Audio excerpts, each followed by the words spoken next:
paramount importance to us on the continent of Africa is the existence of the non-governmental organizations, right?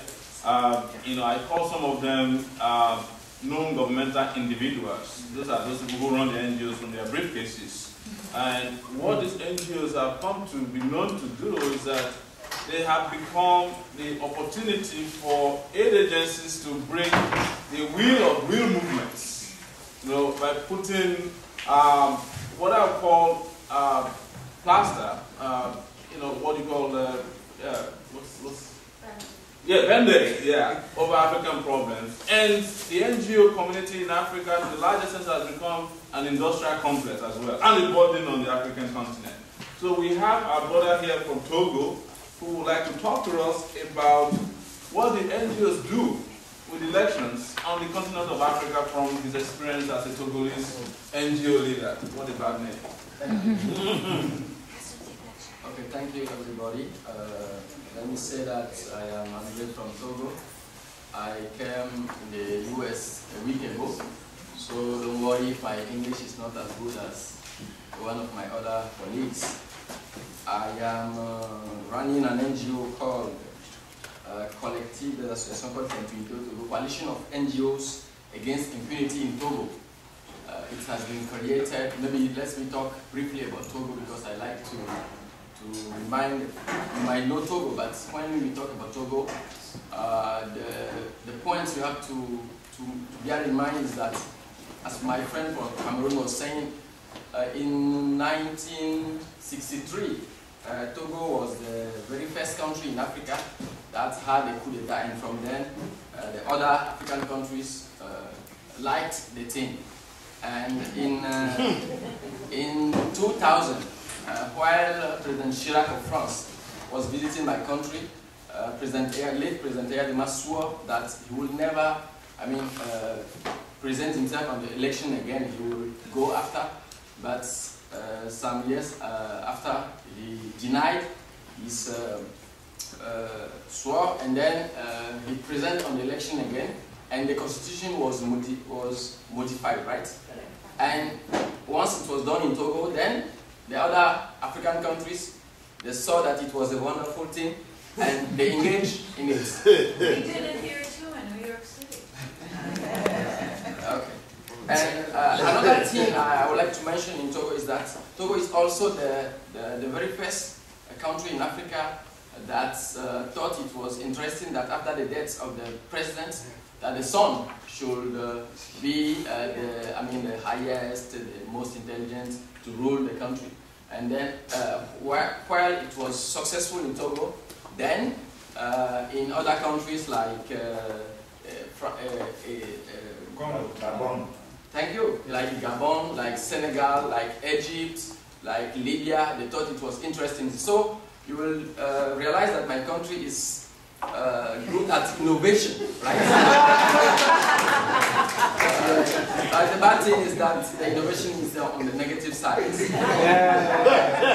So what we are trying to do as civil society groups, as human rights activists, and because as I was saying, my NGO was created after 2005. In 2005, the late president died, Eyadema died, and then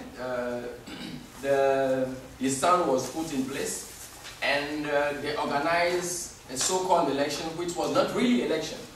And the population went on the ground to protest, and what was amazing is that at the end of the day, according to a UN report, more than 400 to 500 people have been killed in 2005 in my country.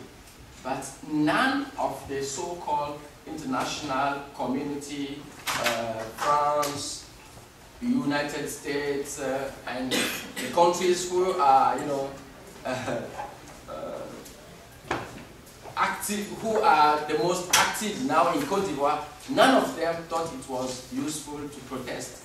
And as NGO, as activist group, and human rights group, what we did is that we start giving assistance to the people of my country so that they can go before the courts. Because what we realize is that if so far the perpetrators of such crimes have not are encouraged to continue, it's because we never had the courage to put the case before the courts. And so far from 2007 to today, we have something like 72 complaints that have been brought before the court, and we are fighting that the judiciary system will judge the cases. I think what is important to say is that, to our point of view, because we have been involved in monitoring the elections in my country in 2005, we have been involved in monitoring the elections in 2010, and what is constant is that the actual president, Paul Nyasime, did never win the elections, because we were able, mainly in 2005, to have the results, because we monitor the elections and we are able to have the results.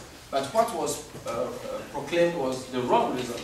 And that is what happened, as was my friend was saying, in most of the African countries. And I think when we reflect on what is happening now in Côte d'Ivoire, what is important is that as elites, intellectuals, as African intellectuals, we need to reflect on which kind of signals we want to give to the international community. Because most of our leaders, they proclaim that they want to engage into democracy. For example, we have at the African Union level, we have a charter on democracy. At the ECOWAS level, we have a protocol on democracy.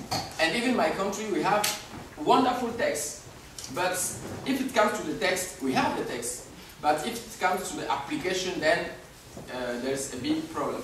So I think that it is a challenge of civil society groups, of citizens like you and me, to really know which kind of societies we want to have in our countries. Because if today, Western countries, France, my friend has been talking a lot about, for example, if you take Gabon, Congo, and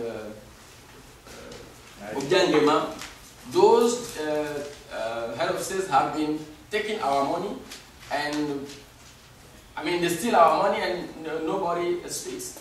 So I think as civil society groups, as citizens, we need to be credible. We need to see which kind of society we want to implement in our countries. And we need to engage in serious partnership. We need to position ourselves as credible alternatives, so that when it comes to the development of Africa, we will show that because most of our countries are being run now without vision. If, for example, you come to my country and you say, which kind of society do you want to have in Togo in the coming 10, in the coming 20, in the coming 50?